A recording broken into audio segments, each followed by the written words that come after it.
Tu te réveilles fatigué alors que tu as dormi 7 heures, tu as des fringales à peine 1 heure après avoir mangé, ton ventre gonfle sans raison et tu te bats contre une envie de sucre en fin de journée. Si tu coches une de ces cases, cette vidéo va t'expliquer pourquoi et ce n'est probablement pas ce que tu crois. Parce que le sucre en excès, ça ne se voit pas dans ton assiette, ça se voit dans ton corps. Je suis Clément, coach sportif spécialisé dans la transformation des femmes et ici je t'aide à comprendre ce qu'il se passe vraiment dans ton corps. Aujourd'hui, c'est le sucre qu'on décortique et certains signes vont vraiment te surprendre. Pour chaque signe, je vais t'expliquer le symptôme que tu peux ressentir, pourquoi le sucre en est responsable et à la fin, je te donne un protocole simple pour réduire le sucre sans te priver. Pas question d'arrêter le chocolat à vie, juste de comprendre ce qu'il se passe pour reprendre le contrôle. Signe numéro 1 que tu manges trop de sucre, la fatigue permanente malgré un bon sommeil. Ce que tu peux ressentir, c'est je suis épuisé dès le matin, même après une bonne nuit. Et en fait, le sucre va provoquer des pics d'insuline suivis de chutes brutales de ta glycémie et ces montagnes russes épuisent le pancréas et le cerveau. Et en fait, ton corps va dépenser plus d'énergie, une énergie folle juste à réguler ton taux de sucre. Du coup, il lui en reste peu, ou en tout cas moins, pour tout le reste. C'est pour ça que tu es fatigué quand tu manges trop de sucre. Signe numéro 2, les fringales juste après avoir mangé ou 1 heure après. Ce que tu peux ressentir, c'est j'ai tout le temps faim, j'ai tout le temps envie de manger, j'ai tout le temps envie de sucre, même quand je mange bien ou même quand je viens de manger. Ça, c'est parce qu'un repas riche en sucre va faire monter ton insuline très haut très vite, puis redescendre en chute libre et ton cerveau interprète cette chute comme un signal de faim, même de famine pour lui. Et du coup, il envoie à ton cerveau l'ordre de manger et tu reçois cette envie de manger. C'est pas un manque de volonté de ta part, c'est vraiment une réaction chimique. Signe numéro 3, c'est que tu as le ventre qui gonfle après les repas et tu peux ressentir un ventre très plat le matin et hyper gonflé le midi ou le soir. Le problème, c'est que le sucre en excès va nourrir les mauvaises bactéries intestinales, celles qui fermentent, qui produisent du gaz et donc qui font gonfler avec un microbiote déséquilibré, notamment si tu manges trop de sucre, ça va répondre directement à tout ce que tu manges. Et donc le ballonnement, c'est ton intestin qui te parle. Signe numéro 4, c'est une envie irrésistible de sucrer à la fin des repas. Parfois on peut dire j'ai besoin d'un carré de chocolat après chaque repas, j'ai besoin de finir sur une note sucrée, j'ai besoin d'un fruit, d'un yaourt. En fait, le sucre agit sur les mêmes circuits cérébraux que certaines substances addictives. Il va libérer de la dopamine, donc plus tu en manges, plus ton cerveau va en redemander pour ressentir le même effet. Plus tu vas manger du sucre, plus tu auras envie de sucre. Moins tu vas manger de sucre, moins tu auras envie de sucre. Ça, c'est une dépendance physiologique. C'est surtout pas un caprice de ta part. Signe numéro 5, avoir la peau terne ou des boutons qui reviennent. Tu peux ressentir une peau moins lumineuse, des boutons parfois comme à l'adolescence. En fait, l'excès de sucre peut déclencher un processus où le sucre va se lier aux protéines de la peau, comme le collagène, et les abîmer. Résultat, une peau plus terne, des rides précoces, des imperfections. Et ça, l'inflammation chronique va venir l'aggraver. Signe numéro 6, c'est les sautes d'humeur, l'irritabilité et tu peux ressentir le fait d'être à fleur de peau, d'être irritable même sans raison particulière. En fait, les montagnes russes de la glycémie dont on parlait vont affecter également directement ton humeur. Quand ton sucre rechute, ton cerveau il envoie un signal de stress. Tu reçois du cortisol, donc tu peux être irritable, avoir même de l'anxiété. Et beaucoup de femmes pensent que c'est émotionnel ou que c'est lié à leur cycle et parfois ça peut être métabolique, notamment lié au sucre. Signe numéro 7, la stagnation de ton poids malgré des efforts et tu peux ressentir le fait de faire attention mais que ton poids ne bouge jamais. En fait, si tu as une insuline qui est chroniquement élevée, bah, vu que c'est une hormone qui dit à ton corps de stocker et pas de brûler, tant que cette hormone va être trop haute, même avec peu de calories, ton corps va rester en mode stockage. C'est un mécanisme central qui va bloquer ta perte de poids au lieu d'en brûler, du gras notamment, surtout au niveau du ventre.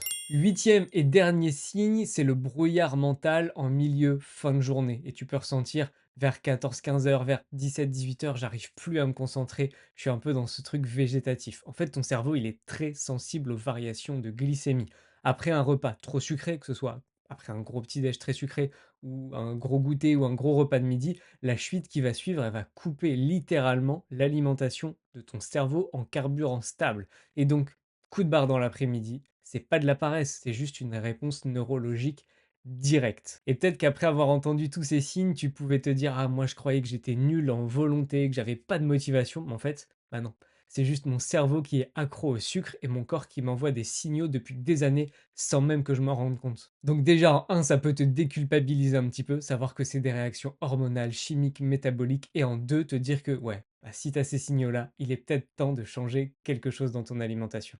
Partie 2, le protocole pour réduire le sucre sans te priver et enfin reprendre le contrôle. En un, tu vas commencer ton repas par les protéines et les légumes. Essaie de manger en priorité les protéines, les fibres. Ça va ralentir l'absorption de tout le sucre qui suit. Parce que oui, même dans tes féculents, ton riz, tes pâtes, c'est du sucre lent. Du coup, il y a moins ce pic de glycémie, moins ces fringales, etc. Mais ça reste du sucre. Donc tout ce qui est fruits à la fin du repas, tout ce qui est féculent, tu gardes pour la fin du repas. Même assiette, juste un ordre différent. Et ça va un petit peu aider à réguler ton pic d'insuline. Pour quelqu'un, on va dire, qui a une alimentation classique, qui ne mange pas trop de sucre, l'impact, il peut être très limité, pas très évident, mais si aujourd'hui tu manges beaucoup de sucre ou beaucoup trop de sucre, et bah déjà le fait de faire ça sur tes repas, ça va t'aider. Et ça te demande bah, pas grand-chose, pas de changer ton alimentation, juste de changer l'ordre dans lequel tu manges. En deux, remplace ton petit-déj sucré du matin par des protéines. Hyper important. Le petit-déj sucré, il va te programmer des fringales pour la journée. Tu peux remplacer par du pain complet. Oui, c'est quand même du sucre, mais complet, ça va limiter l'absorption. Tu peux prendre des œufs, tu peux prendre du fromage blanc nature, du skyr, des petits suisses sans sucre. Tu vas partir sur une glycémie stable et tu n'auras plus faim à 10 heures. Et la deuxième chose qui va avec ça, c'est ajouter des protéines à tes petits déj. Parce que le fait d'avoir un petit déj protéiné, au niveau de la vidange gastrique, va faire que tu vas absorber le sucre plus lentement, tu vas avoir moins de pics d'insuline, moins de stockage de gras, moins de fringales, moins de chute d'énergie. En 3, ce que tu peux faire, c'est t'hydrater avant de craquer. Parce que parfois, la déshydratation peut être confondue avec une envie de sucre. On a entendu ça pendant très longtemps. Non, tu n'as pas faim, tu as juste soif. On en a un peu trop fait avec ça. Mais néanmoins, c'est une réalité. Ton corps, en tout cas ton cerveau, peut confondre les signaux de faim et de soif. Alors, avant de te jeter sur un truc sucré, bois un grand verre d'eau, attends 10 minutes et dans quelques cas, et bah, cette envie va disparaître. Donc même si c'est pas tout le temps, bah, si ça le fait quelques fois, ce sera déjà ça de gagner. Et puis souvent, on ne boit pas assez, donc dans tous les cas, c'est que du plus. Numéro 4, lis les étiquettes des 3 produits que tu manges le plus souvent. Pas besoin pour commencer de tout vérifier, juste les 3 produits, les 3 aliments du quotidien. Tu regardes la case sucre dans les valeurs nutritionnelles. Si tu as moins de 5 grammes de sucre pour 100 grammes, c'est déjà très bien. Au-delà de 15 grammes, c'est cata. Donc déjà, tu peux faire ça, aller regarder les étiquettes, tu risques d'être surprise. Et puis en 5, hyper important, autorise-toi le sucre, mais choisis quand. Un carré de chocolat noir après le déjeuner, c'est OK. Après le dîner, est-ce que c'est le meilleur moment? Peut-être pas.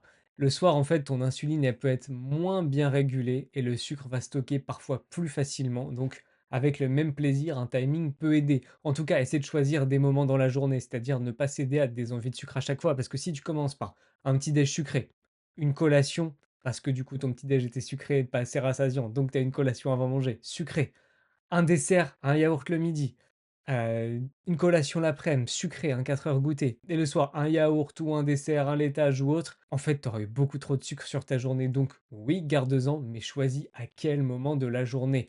Ne te fais pas un plaisir à chaque repas, parce que là, tu es complètement dans ce truc de: «Moi, j'ai besoin de sucre pour finir les repas». Ce qu'il faut, c'est ne pas en avoir besoin, mais en manger parce que tu en as envie et ça, ce n'est pas la même chose. Donc pour ça, tu peux faire une petite détox de 15 jours, par exemple, où tu vas complètement réduire le sucre et enlever certains desserts en fin de repas pour commencer. C'est une très bonne habitude. Pour résumer très rapidement, on a vu 8 signes, mais une seule cause, trop de sucre et trop souvent sans même t'en rendre compte. Et du coup derrière, fatigue, fringales, ventre gonflé, mauvaise humeur, la peau marquée, le poids bloqué et tout est lié. Et la solution, c'est certainement pas d'arrêter de manger, c'est de comprendre comment ton corps réagit au sucre et donc de prendre les mesures en ajustant quelques petites astuces qu'on a vues à la fin. Ton corps, il n'est pas contre toi, il te donne des signaux, parfois depuis longtemps.